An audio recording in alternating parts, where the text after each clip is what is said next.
rising middle class.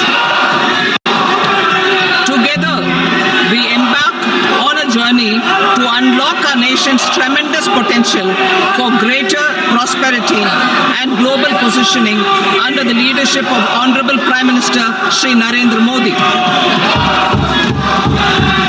As we complete the first quarter of the 21st century, continuing geopolitical headwinds suggest lower global economic growth over the medium term.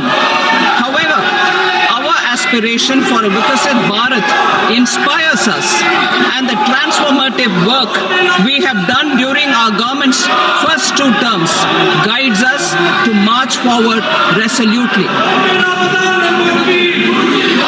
Our economy is the fastest growing among all major economies. Our development track record for the past 10 years and structural reforms have drawn global attention. Confidence in India's capability and potential has only grown in this period.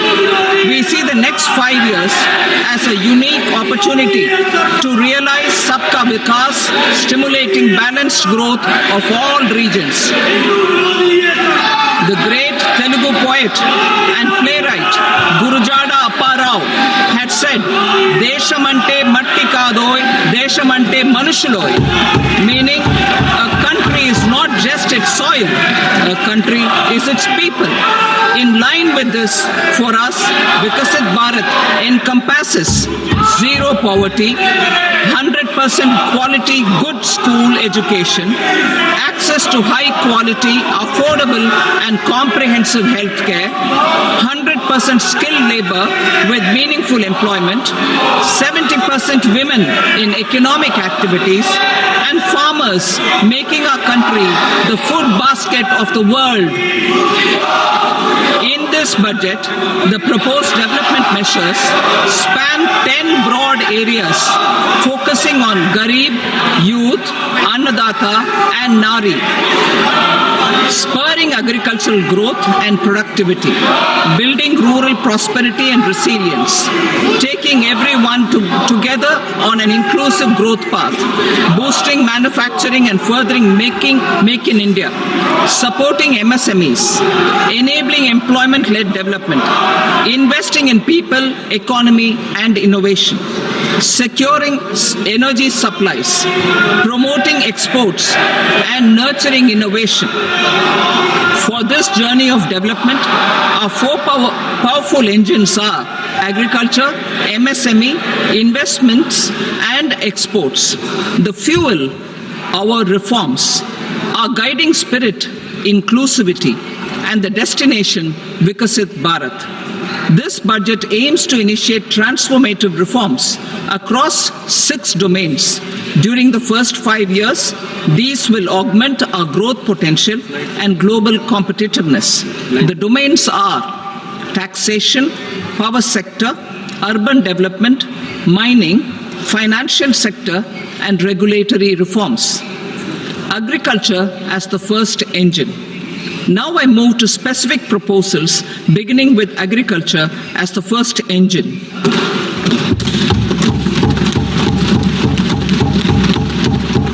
Prime Minister Dhan Dhanya Krishi Yojana, developing agri-districts program. Motivated by the success of the aspirational district program, our government will undertake a Prime Minister Dhan Dhanya Krishi Yojana in partnership with states. Through the convergence of existing schemes and specialized measures, the program will cover 100 districts with low productivity, moderate crop intensity, and below average credit parameters. It aims to 1. Enhance agricultural productivity, 2. Adopt crop diversification and sustainable agricultural practices, 3. Augment post-harvest storage at the panchayat and block level, 4. Improve irrigation facilities, and 5. Facilitate availability of long-term and short-term credit. This program is likely to help 1.7 crore farmers.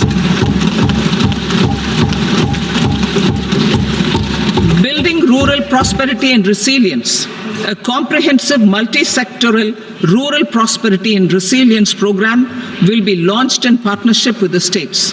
This will address underemployment in agriculture through skilling, investment, technology, and invigorating the rural economy. The goal is to generate ample opportunities in rural areas so that migration is an option but not a necessity. The program will focus on rural women, young farmers, rural youth, marginal and small farmers, and landless families. The details are in Annexure A.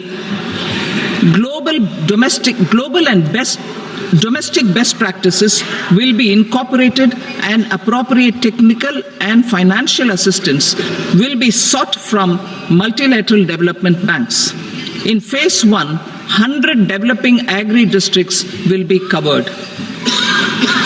Atmanirbharta in pulses.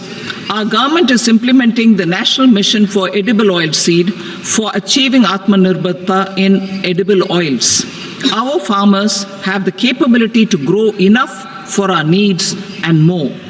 10 years ago, we made concerted efforts and succeeded in achieving near self-sufficiency in pulses. Farmers responded to the need by increasing the cultivated area by 50%, and government arranged for procurement and remunerative prices. Since then, with rising incomes and better affordability, our consumption of pulses has increased significantly. Our government will now launch a 6-year mission for Atmanirbharta in pulses with a special focus on Tuar, Urad and Masoor. Details are in Annexure B.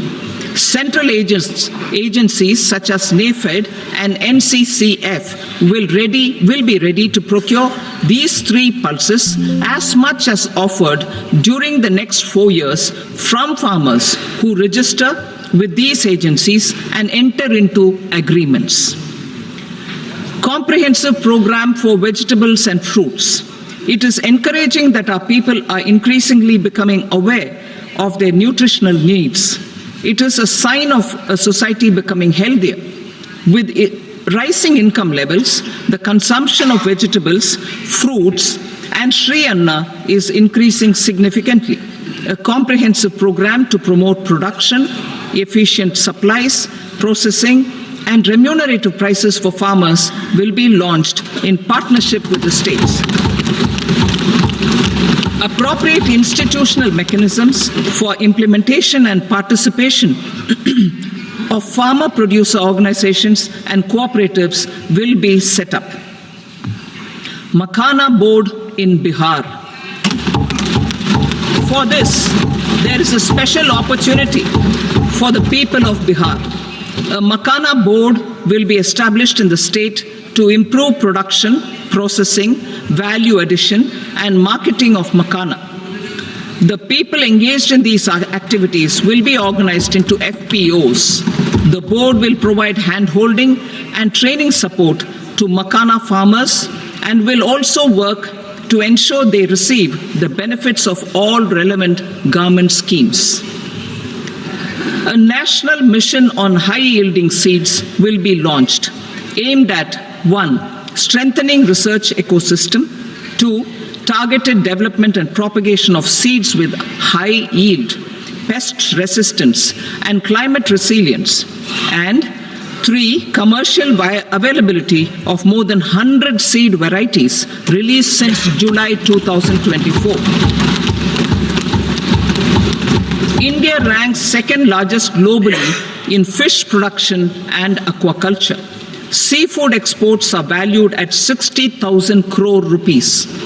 To unlock the untapped potential of the marine sector, our government will bring in an enabling framework for sustainable harnessing of fisheries from Indian Exclusive Economic Zone and high seas, with a special focus on the Andaman and Nicobar and Lakshadweep Islands.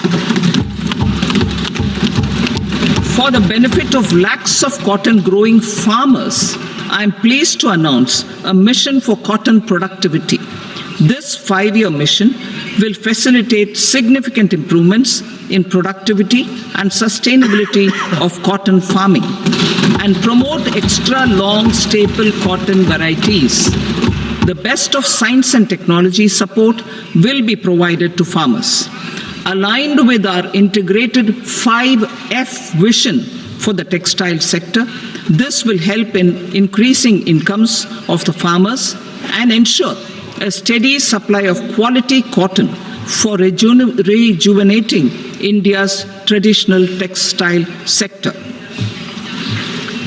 Kisan credit cards facilitate short-term loans for 7.7 crore farmers, fishermen, and dairy farmers.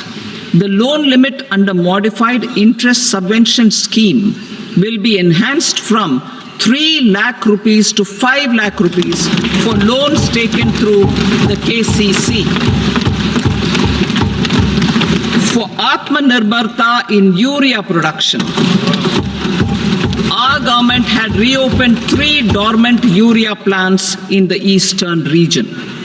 To further augment urea supply, a plant with annual capacity of 12.7 lakh metric tons will be set up at Namrup in Assam.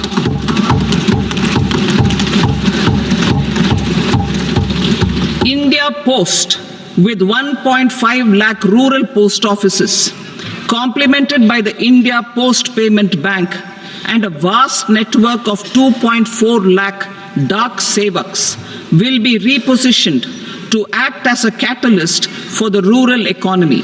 Details are at Annexure C. India Post will also be transformed as a large public logistics organization. This will meet the rising needs of Vishwakarmas, new entrepreneurs, women, self-help groups, MSMEs, and the large business organizations. Our government will provide support to NCDC for its lending operations for the cooperative sector. MSMEs as the second engine. Now I move to MSMEs as the second engine, which encompasses manufacturing and services with a focus on MSMEs numbering 5.7 crores. Currently, over 1 crore registered MSMEs, employing 7.5 crore people and generating 36% of our manufacturing, have come together to position India as a global manufacturing hub. With their quality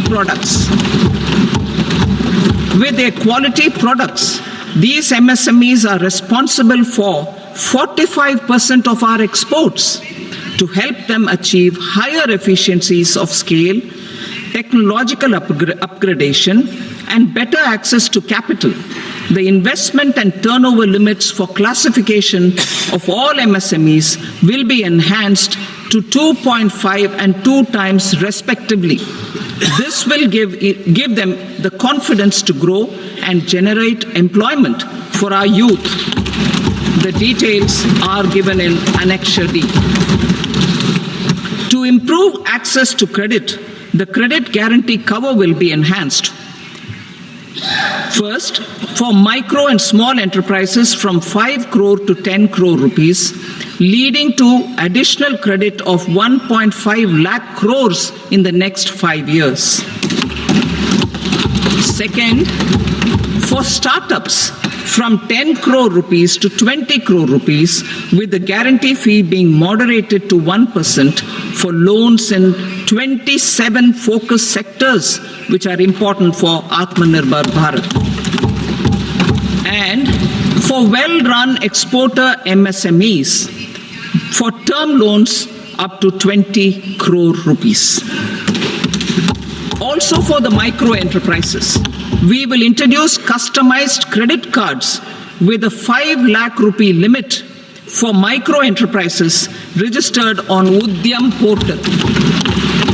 In the first year, 10 lakh such cards will be issued. Fund of funds for startups. The Alternate Investment Fund, AIFs, for startups have received commitments of more than 91,000 crores rupees. These are supported by the fund of funds set up with the Government of India's contribution of 10,000 crore rupees. Now, a new fund of funds with expanded scope and a fresh contribution of another 10,000 crore rupees will be set up. A new scheme will be launched for 5 lakh women, scheduled castes and scheduled tribes, first-time entrepreneurs. This will provide term loans up to 2 crore rupees during the next 5 years. The scheme will incorporate lessons from the successful Stand Up India scheme, online capacity building for entrepreneurship, and managerial skills will also be organized. Measures for labor-intensive sectors. To promote employment and entrepreneurship opportunities in labor-intensive sectors, our government will undertake specific policy and facilitation measures. To enhance the productivity, quality, and competitiveness of India's footwear and leather sector, a focused product scheme will be implemented. The scheme will support design capacity, component manufacturing, and machinery required for production of non-leather quality footwear, besides the support for leather footwear and products. The scheme is expected to facilitate employment for 22 lakh persons, generate over 4 lakh crore rupees, and exports of over 1.1 lakh crore rupees. Measures for the toys sector.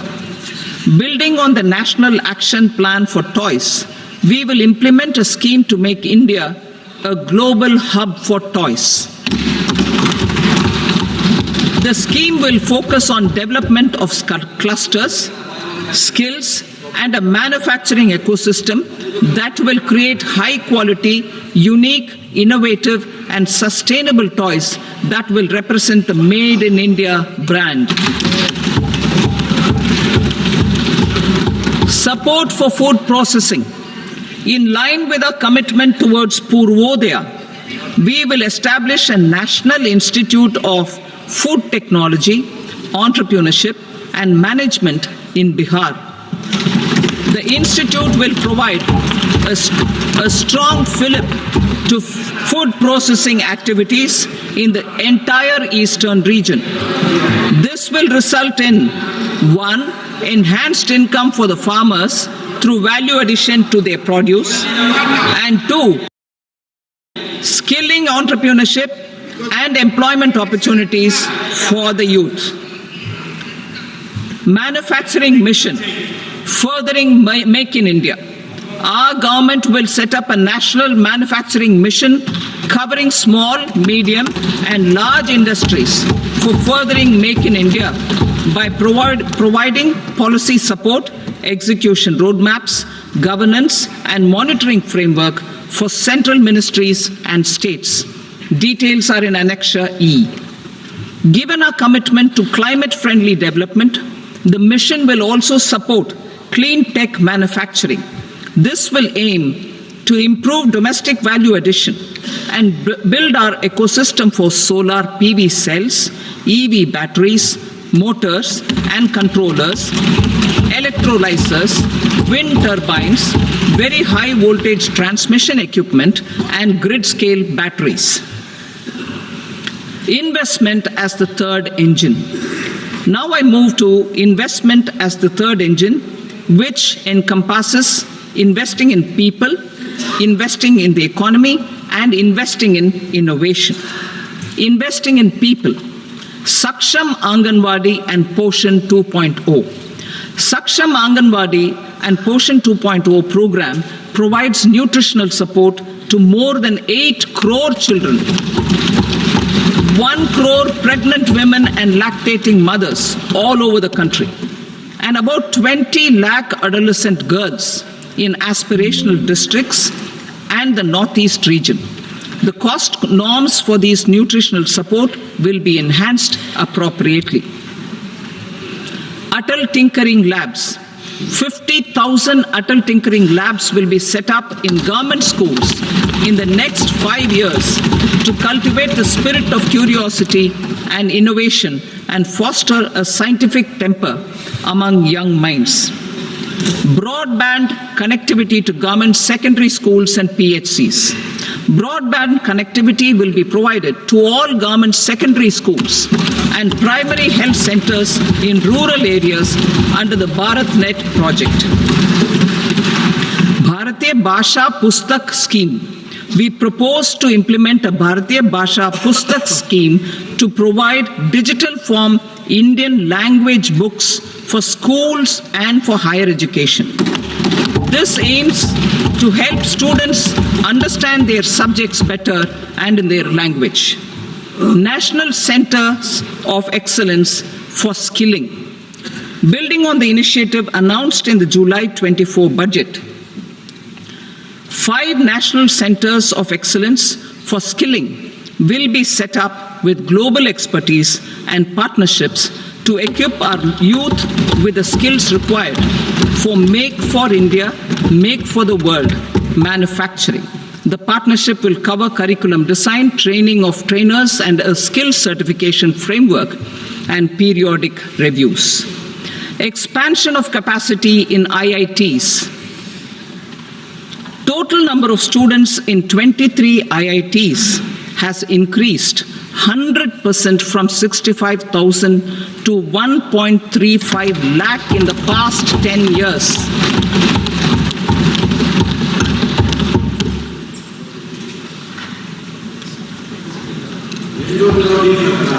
Additional infrastructure will be created in the 5 IITs started after 2014 to facilitate education for 6,500 more students. Hostel and other infrastructure capacity at IIT Patna will also be expanded.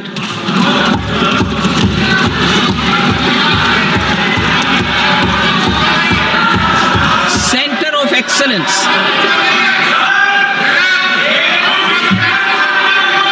Center of Excellence in AI for Education. I had announced 3 centers of excellence in artificial intelligence for agriculture, health, and sustainable cities in 2023.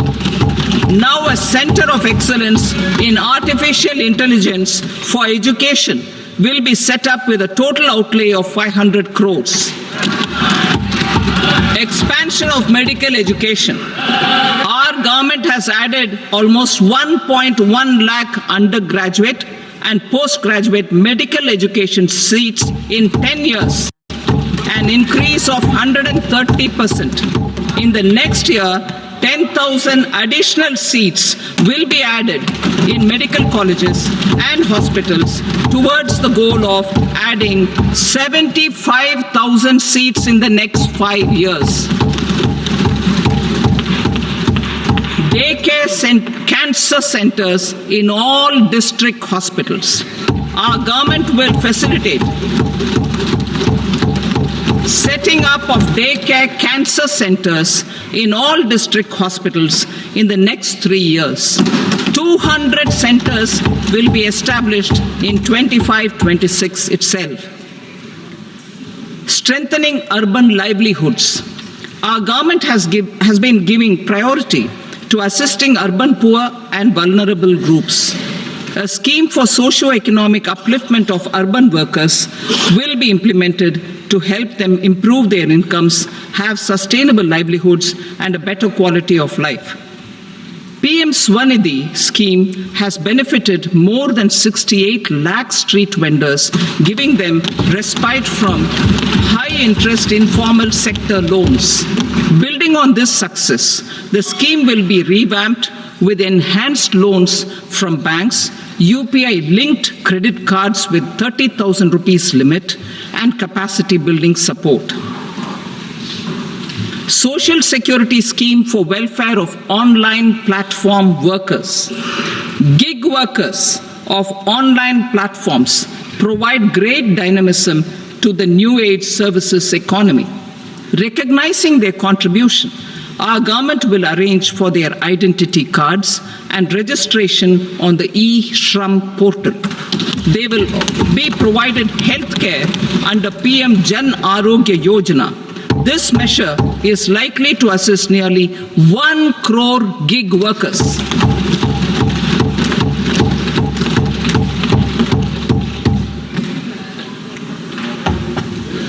Investing in the economy. Public-private partnership in infrastructure. Each infrastructure-related ministry will come up with a 3-year pipeline of projects that can be implemented in PPP mode.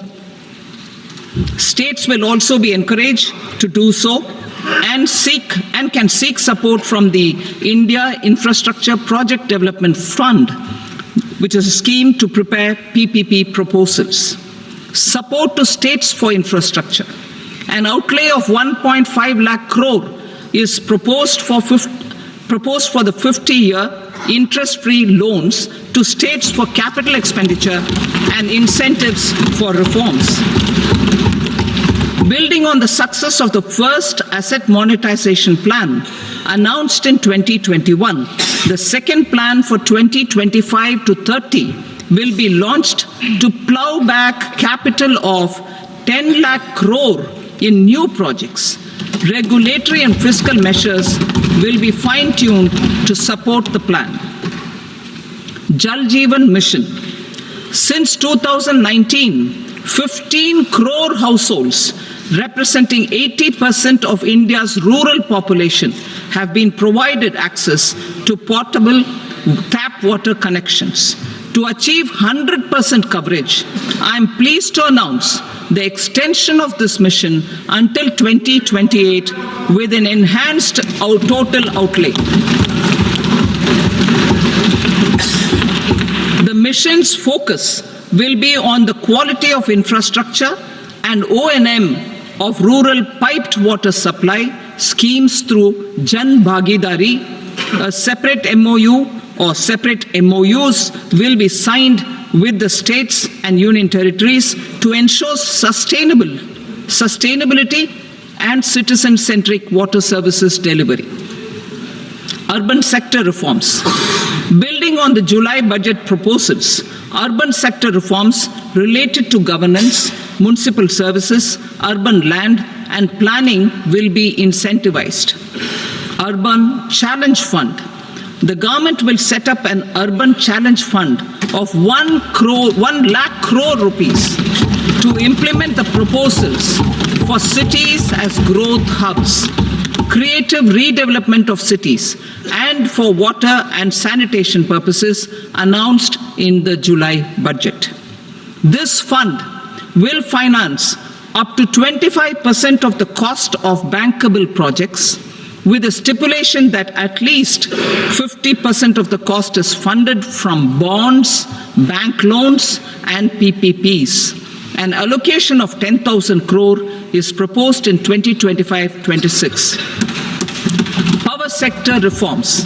We will incentivize electricity distribution reforms and augmentation of intra-state transmission capacity by states. This will improve financial health and capacity of electricity companies. Additional borrowing of 0.5% of GSDP will be allowed to states contingent on these reforms.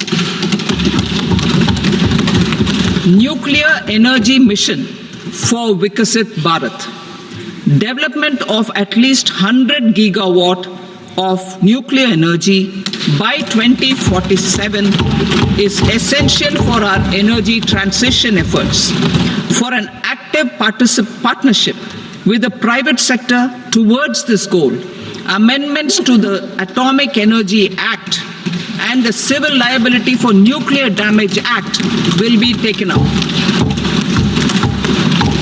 A nuclear energy mission for research and development of small modular reactors with an outlay of 20,000 crore will be set up. At least 5 indigenously developed small modular reactors will be operationalized by 2033. Shipbuilding. The shipbuilding financial assistance policy will be revamped to address cost disadvantages. This will also include credit notes for shipbreaking in Indian yards to promote the circular economy. Large ships above a specified size will be included in the infrastructure harmonized master list. Shipbuilding clusters will be facilitated to increase the range, categories, and capacity of ships. This will include additional infrastructure, facilities, skilling, and technology to develop the entire ecosystem. Maritime Development Fund. For long-term financing for the maritime industry, a Maritime Development Fund with a corpus of 25,000 crore rupees will be set up. This will be for distributed support and promoting competition. This will have up to 49% contribution by the government, and the balance will be mobilized from ports and from private sector. UDAN regional connectivity schemes. UDAN has enabled 1.5 crore middle-class people to meet their aspirations for speedier travel. The scheme has connected 88 ports, airports, and operationalized 619 routes. Inspired by that success, a modified UDAN scheme will be launched to enhance regional connectivity to 120 new destinations and carry 4 crore passengers in the next 10 years. 4 crore additional passengers in the next 10 years. The scheme will also support helipads and smaller airports in hilly, aspirational, and northeast regional districts. Greenfield airports will be facilitated in Bihar to meet the future needs of the state. These will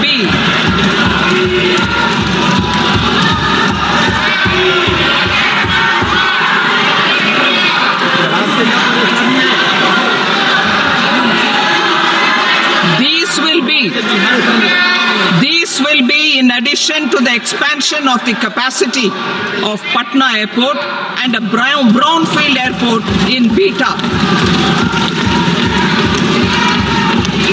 Western Kosi Canal project in Mithilanchal. Financial support will be provided for the Western Kosi Canal ERM project, benefiting a large number of farmers, cultivating over 50,000 hectares of land in the Mithilanchal region of Bihar. Mining sector reforms. Mining sector reforms, including those for minor minerals, will be encouraged through sharing of best practices and institutions of a state mining index. A policy for recovery of critical minerals from tailings will be brought out. Under the special window for affordable and mid-income housing, SWAMI, 50,000 dwelling units in stressed housing projects have been completed and keys handed over to home buyers. Another 40,000 units will be completed in 2025, further helping middle-class families who were paying EMIs on loans taken for apartments while also paying rent for their current dwellings. Building on this success, SWAMI Fund 2 will be established as a blended finance facility with contribution from the government, banks, and private investors. This fund of 15,000 crore rupees will aim for expeditious completion of another 1 lakh units. PM Gati Shakti data for private sector. For furthering PPPs and assisting the private sector in project planning, access to relevant data and maps from the PM Gati Shakti portal will be provided. Tourism for employment-led growth. Top 50 tourist destination sites in the country will be developed in partnership with states through a challenge mode. Land for building key infrastructure will have to be provided by the states. Hotels in these destinations will be included in the infrastructure harmonized list. The following measures will be taken for facilitating employment-led growth. Organizing intensive skill development programs for our youth, including in institutes of hospitality management. Providing mudra loans for homestays. Improving ease of travel and connectivity to tourist destinations. Providing performance-linked incentives to states for effective destination management, including tourist amenities, cleanliness, and marketing efforts.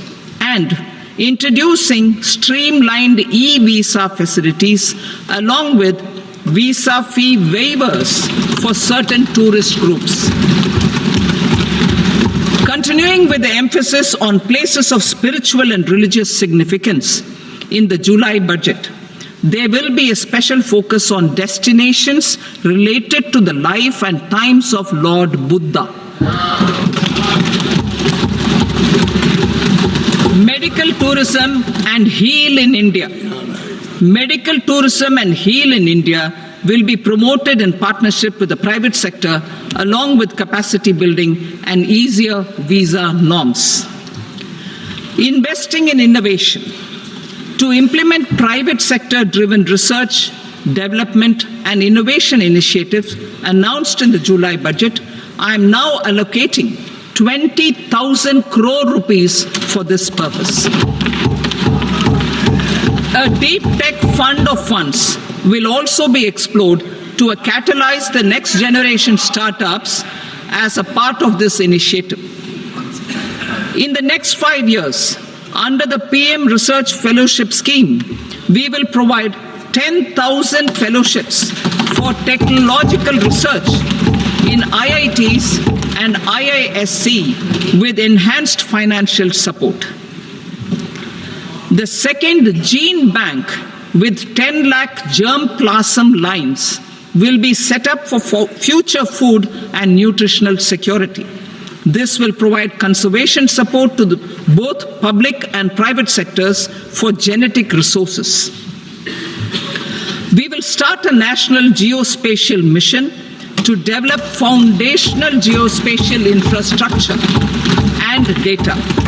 Using PM Gati Shakti, this mission will facilitate modernization of land records, urban planning, and design of infrastructure projects.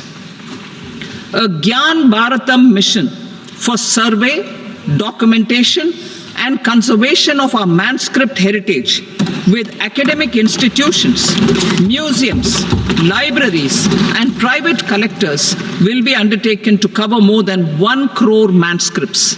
We will set up a national digital repository of Indian knowledge systems for knowledge sharing. Now I move to exports as the fourth engine. We will set up an export promotion mission with sectoral and ministerial targets driven jointly by the Ministries of Commerce, MSME, and Finance. It will facilitate easy access to export credit, cross-border factoring support, support to MSMEs to tackle non-tariff measures in overseas markets.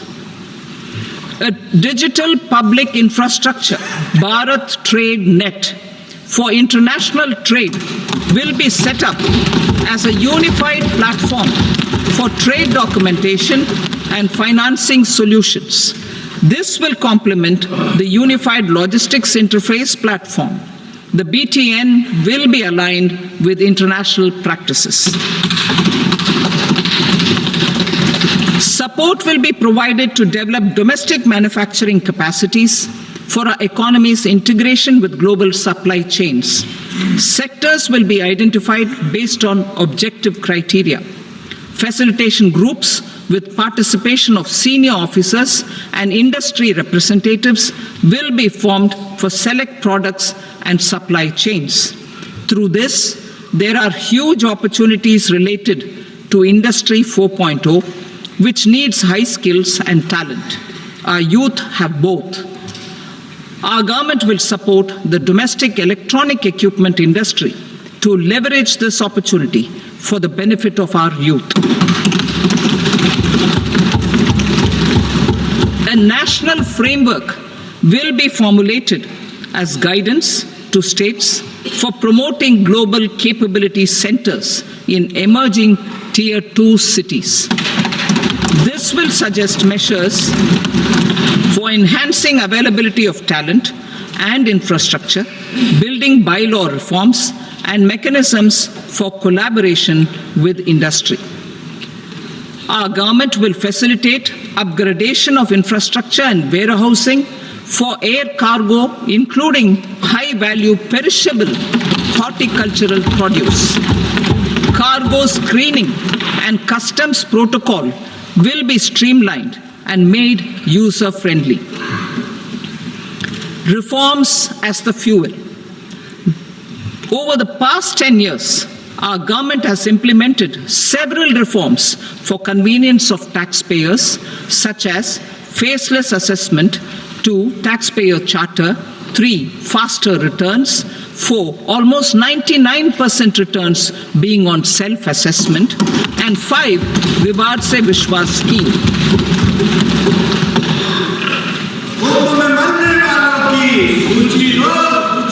Continuing these efforts, I reaffirm the commitment of the Tax Department to trust first, scrutinize later.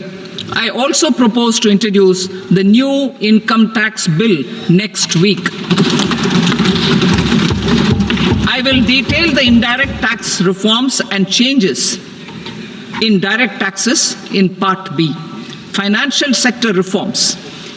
The FDI limit for the insurance sector will be raised from 74 to 100%. This enhanced limit will be available for those companies which invest the entire premium in India. The current guardrails and conditionalities associated with foreign investment will be reviewed and simplified. The services of India Post Payment Bank will be deepened and expanded in rural areas. NABFID will set up a partial credit enhancement facility for corporate bonds for infrastructure. Public sector banks will develop Grameen Credit Score framework to serve the credit needs of SHG members and people in rural areas. A forum for regulatory coordination and development of pension products will be set up. To implement the earlier announcement on simplifying the KYC processes, the revamped Central KYC Registry will be rolled out in 2025. We will also implement a streamlined system for periodic updating.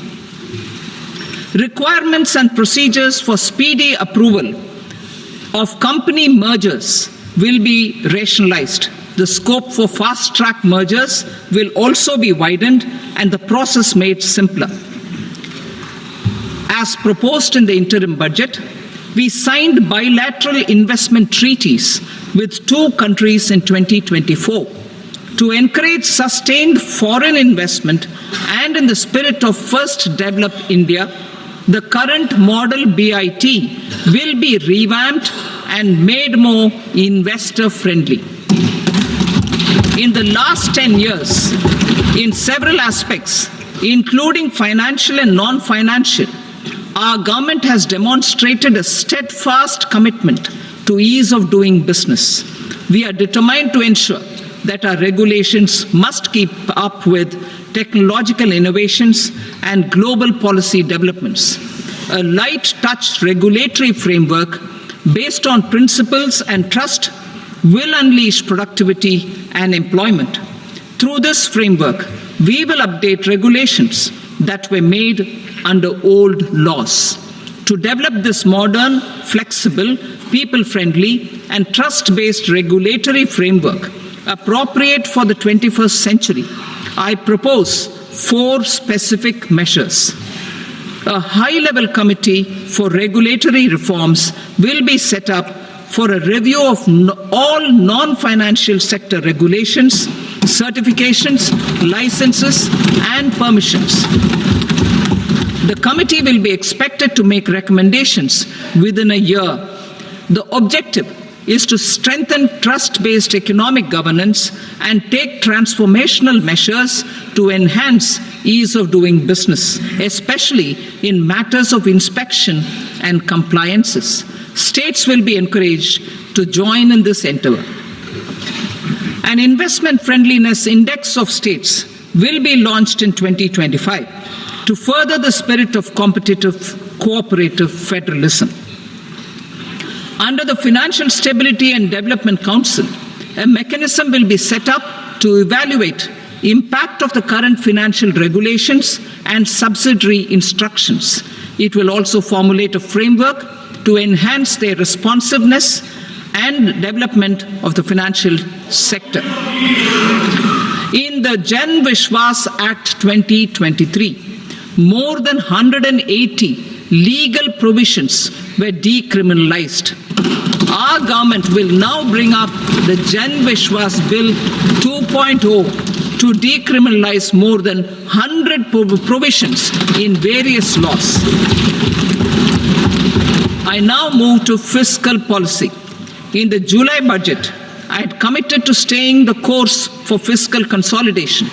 Our endeavor will be to keep the fiscal deficit each year such that central government debt remains on a declining path as a percentage of the GDP. The roadmap for the next 6 years has been detailed in the FRBM statement. Revised estimates for 2024-25.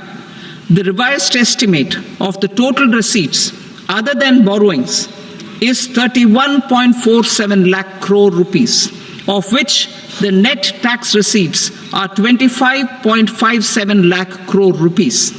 The revised estimate of the total expenditure is 47.16 lakh crore rupees, of which the capital expenditure is about 10.18 lakh crore rupees. The revised estimate of the fiscal deficit is 4.8% of the GDP. Budget estimates for 25-26. Coming to 25-26, the total receipts other than borrowings and total expenditure are estimated at 34.96 lakh crore rupees and 50.65 lakh crore rupees respectively. The net tax receipts are estimated at 28.37 lakh crore rupees.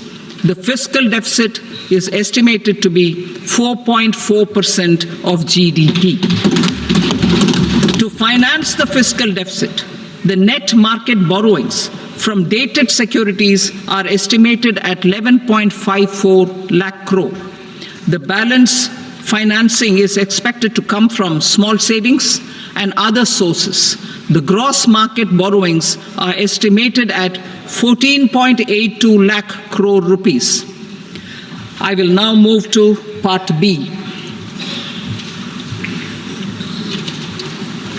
Indirect taxes. My proposals relating to customs aim to rationalize tariff structure and address duty inversion. These will also support domestic manufacturing and value addition, promote exports, facilitate trade, and provide relief to common people. Rationalization of customs tariff structure for industrial goods. As a part of comprehensive review of customs rate structure announced in July 2024 budget, I propose to 1. Remove 7 tariff rates. This is over and above the 7 tariff rates removed in 23-24 budget. After this, there will be only 8 remaining tariff rates, including 0 rate. 2. Apply appropriate cess to broadly maintain effective duty incidence, except on a few items where such incidence will reduce marginally. 3. Levy not more than 1 cess or surcharge. Therefore, I propose to exempt social welfare surcharge on 82 tariff lines that are subject to a cess. I shall now take up sector-specific proposals. To provide relief to patients, particularly those suffering from cancer, rare diseases, and other severe chronic diseases, I propose to add 36 life-saving drugs and medicines to the list of medicines fully exempted from basic custom duty.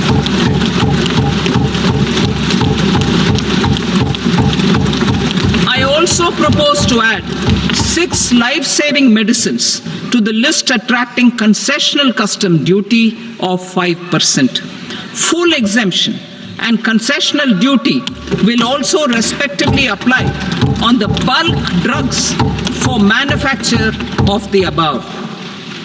Specified drugs and medicines under patient assistance programs run by the pharmaceutical companies are fully exempt from BCD, provided the medicines are supplied free of cost to the patients. I propose to add 37 more medicines along with 13 new patient assistance programs. Support to domestic manufacturing and value addition. Critical minerals. In the July 2024 budget, I had fully exempted BCD on 25 critical minerals that are not domestically available. I had also reduced BCD of 2 other such minerals to provide a major fillip to their processing, especially by MSMEs. Now, I propose to fully exempt cobalt powder and waste, the scrap of lithium-ion battery, lead, zinc, and 12 more critical minerals. This will help secure the availability for manufacturing in India and promote more jobs for our youth. To promote domestic production of technical textile products such as agro-textiles, medical textiles, and geotextiles at competitive prices, I propose to add 2 more types of shuttle-less looms to the list of fully exempted textile machinery. I also propose to revise the BCD rate on knitted fabrics covered by 9 tariff lines from 10 or 20 to 20% or 115 rupees per kg, whichever is higher. Electronic goods. In line with our Make in India policy and to rectify inverted duty structure, I propose to increase the BCD on interactive flat panel display from 10% to 20% and reduce the BCD to 5% on open cell and other components. In 23-24 budget, for the manufacture of open cells of LCD, LED TVs, I had reduced the BCD on parts of open cells from 5% to 2.5%. To further boost the manufacture of such open cells, the BCD on these parts will now stand exempted. Lithium-ion battery. To the list of exempted capital goods, I propose to add 35 additional capital goods for EV battery manufacturing and 28 additional capital goods for mobile phone battery manufacturing. This will boost domestic manufacture of lithium-ion batteries, both for mobile phones and for electric vehicles. Shipping sector. Considering that shipbuilding has a long gestation period, I propose to continue the exemption of BCD on raw materials, components, consumables, or parts for the manufacture of ships for another 10 years.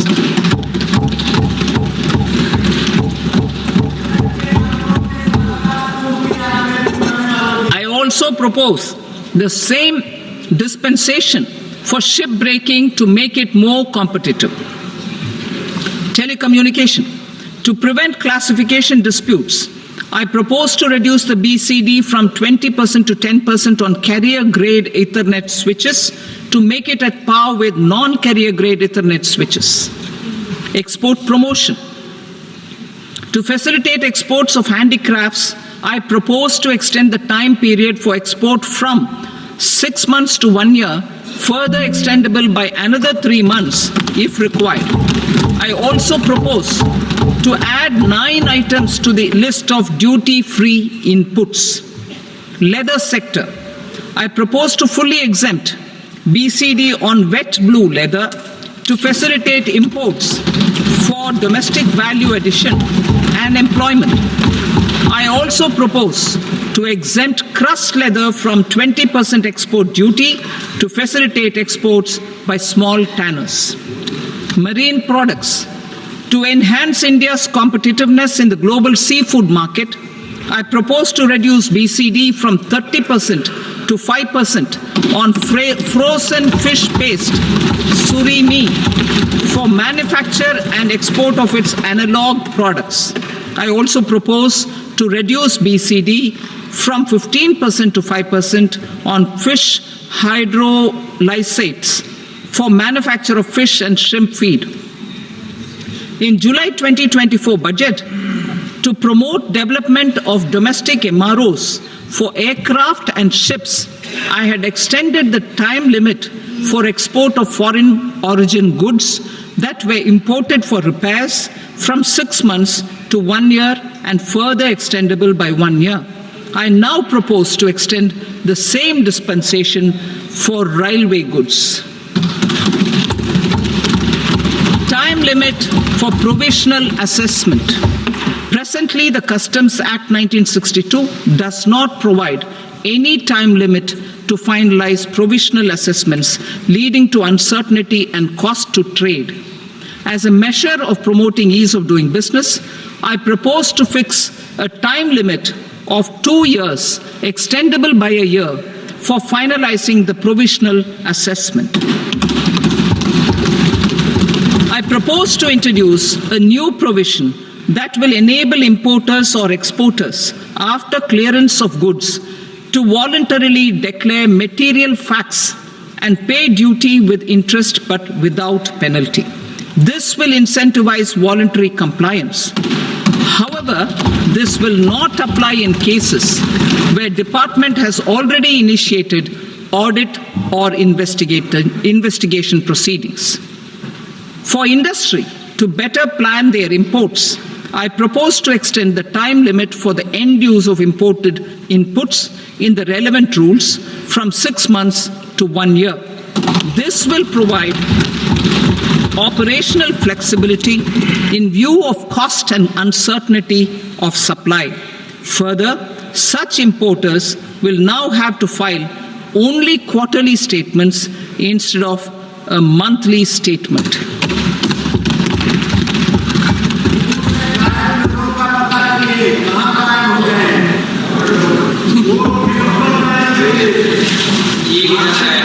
I now come to my direct tax proposals.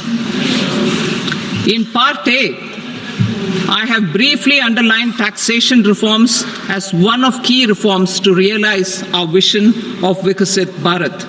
In respect of criminal law, our government had earlier ushered in Bharatiya Nyaya Sanhita, replacing Bharatiya Danda Sanhita. I am happy to inform this august House and the country that for new income tax bill will carry forward the same spirit of Nyaya in its drafting as well.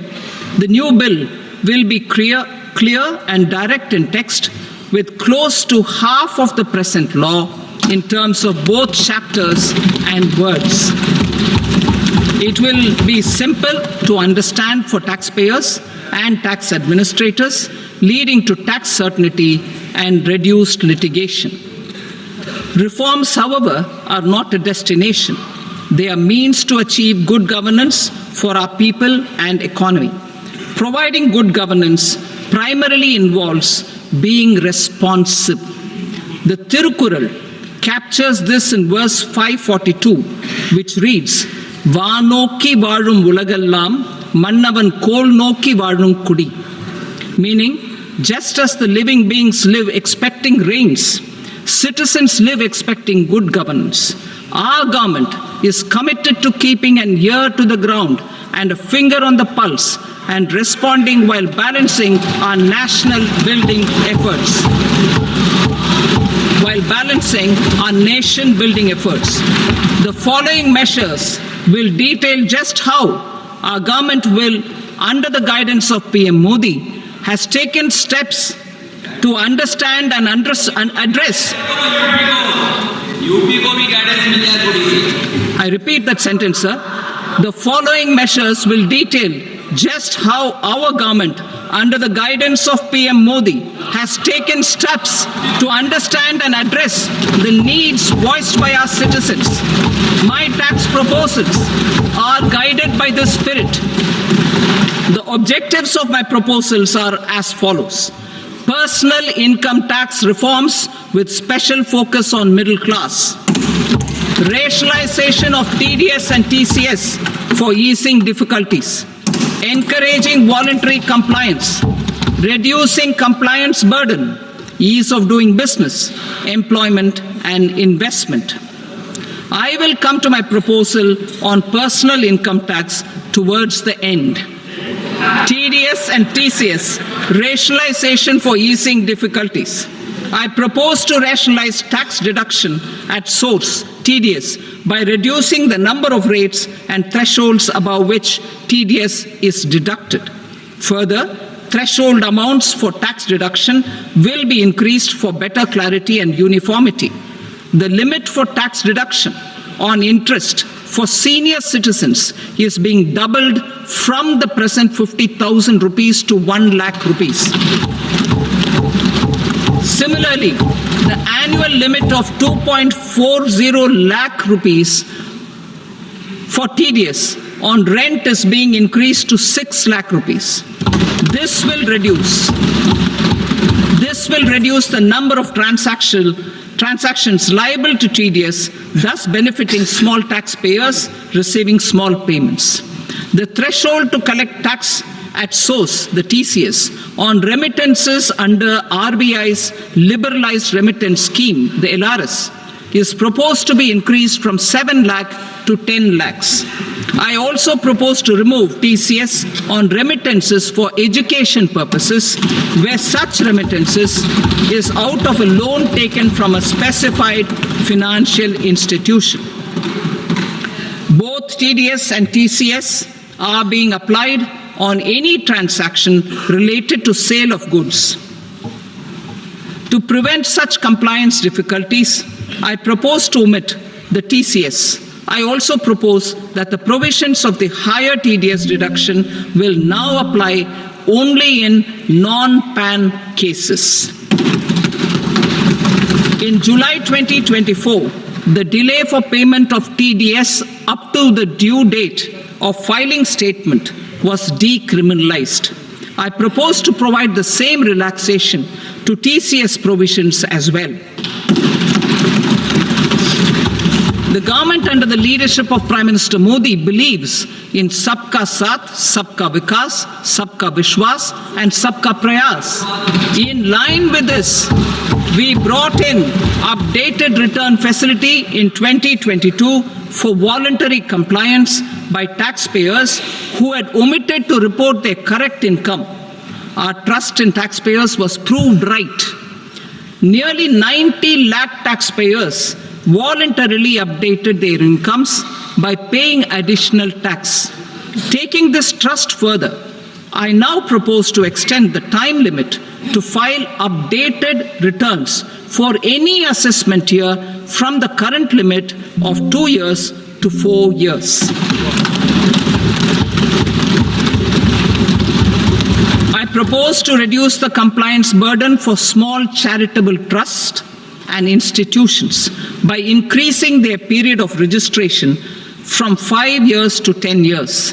It is also proposed that disproportionate consequences do not arise for minor defaults such as incomplete applications filed by charitable entities.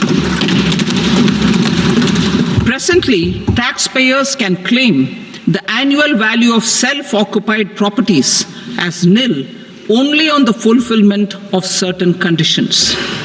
Considering the difficulties faced by taxpayers, it is proposed to allow the benefit of 2 such self-occupied properties without any condition. To streamline the process of transfer pricing and to provide an alternative to yearly examination, I propose to introduce a scheme for determining arm's length price of international transaction for a block period of 3 years. This will be in line with global best practices.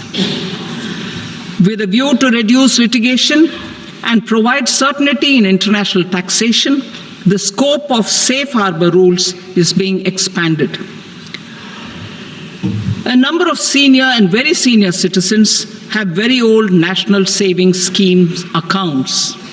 As interest is no longer payable on such accounts, I propose to exempt withdrawals made from NSS by individuals on or after 29th August 2024.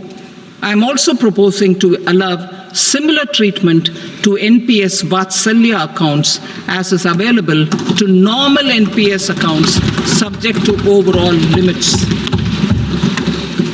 In my speech in July 2024, I had promised that all processes, including giving effect to appellate orders, shall be digitalized and made paperless over the next 2 years.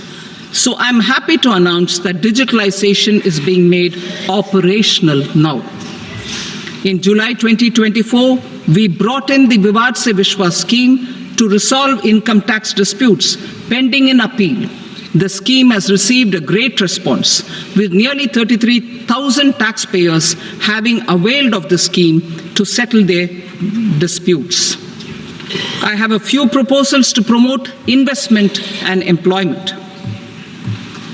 It is proposed to provide a presumptive taxation regime for non-residents who provide services to a resident company that is establishing or operating an electronics manufacturing facility.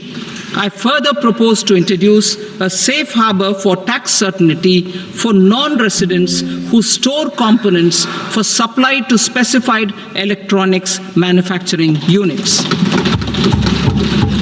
Presently, the tonnage tax scheme is available only to sea-going ships. The benefits of existing tonnage tax scheme are proposed to be extended to inland vessels registered under the Indian Vessels Act 2021 to promote inland water transport in the country. Extension for incorporation of startups. We continue to support the Indian startup ecosystem. I propose to extend the period of incorporation by 5 years to allow the benefit available to startups which are incorporated before 1/4/2030. In order to attract and promote additional activities in the IFSC, I am inter alia proposing specific benefits to ship leasing units, insurance offices, and treasury centers of global companies which are set up in IFSC. Further, to claim benefits, the cutoff date for commencement in IFSC has also been extended by 5 years to 31/3/2030. Category 1 and Category 2 AIFs are undertaking investments in infrastructure and other such sectors. I propose to provide certainty of taxation to these entities on the gains from securities, to promote funding from sovereign wealth funds and pension funds to the infrastructure sector. I propose to extend the date of making an investment by 5 more years up to 31st March 2030.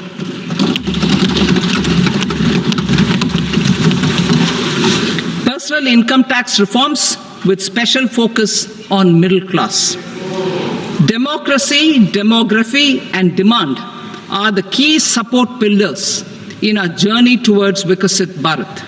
The middle class provides strength for India's growth.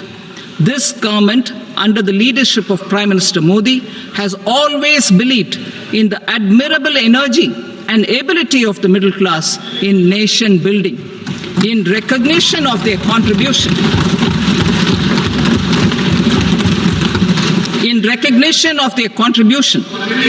we have periodically reduced their tax burden. Right after 2014, the nil tax slab was raised to 2.5 lakhs of rupees, which was further raised to 5 lakh rupees in 2019 and to 7 lakh rupees in 2023. This is reflective of our government's trust on the middle class taxpayers. I am now happy to announce that there will be no income tax payable up to income of 12 lakh rupees.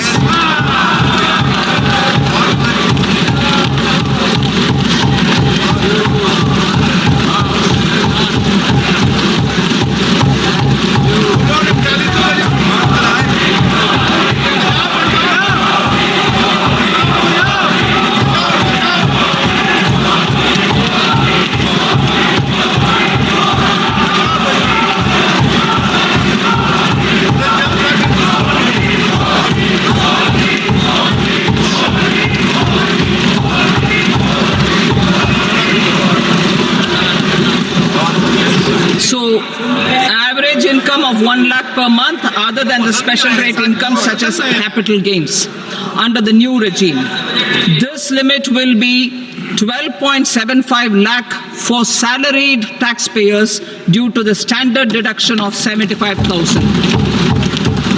Slabs and rates are being changed across the board to benefit all taxpayers.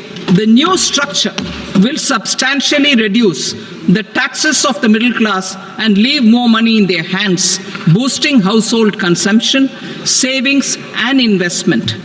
In the new tax regime, I propose to revise tax rate structures as follows: 0 to 4 lakh rupees nil, 4.8 lakh rupees to 4 to 8 lakh rupees 5%, 8 to 12 lakh rupees 10%, 12 to 16 lakh rupees 15%, 16 to 20 lakh rupees 20%, 20 to 24 lakh rupees 25%, and above 24 lakh rupees 30%.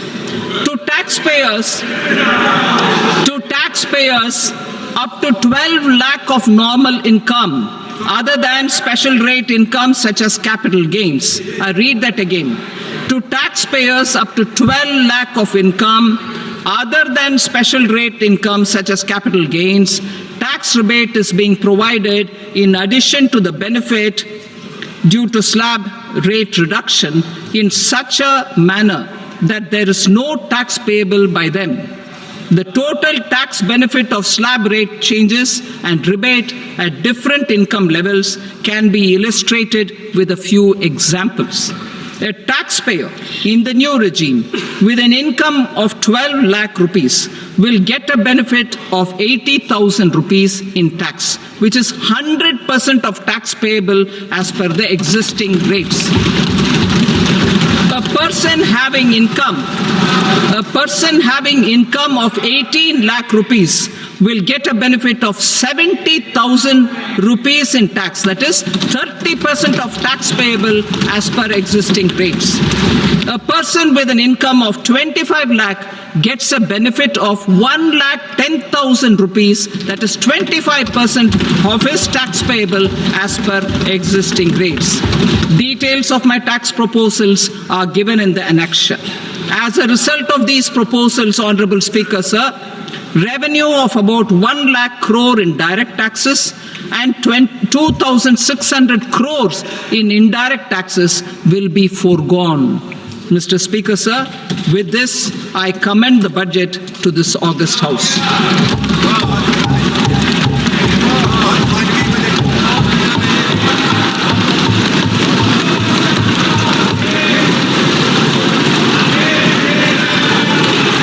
Item number 2, Srimati Nirmala Sitharaman. Sir, with your permission, I rise to lay on the table the following statements under Section 3(1) of the Fiscal Responsibility and Budget Management Act 2003, medium-term fiscal policy cum fiscal policy strategy statement and macroeconomic framework statement. Item number 3, Srimati Nirmala Sitharaman. Sir, with your permission, I rise to move for leave to introduce the Finance Bill 2025. प्रश्न ये है कि विधेयक को पुनर्स्थापित करने की अनुमति प्रदान की जाए। जो सदस्य इसके पक्ष में हाँ गए, जो सदस्य विरोध में ना गए, मेरे विचार में निर्णय हाँ वालों के पक्ष में हुआ। हाँ वालों के पक्ष में अनुमति प्रदान की जाती है। माननीय मंत्री जी, अब विधेयक को पुनर्स्थापित करें। Sir, I introduce the bill. Thank you. सभा की कार्रवाई सोमवार दिनांक 3 फरवरी 2025 को प्राप्त 11 बजे तक के लिए स्थगित की जाती है।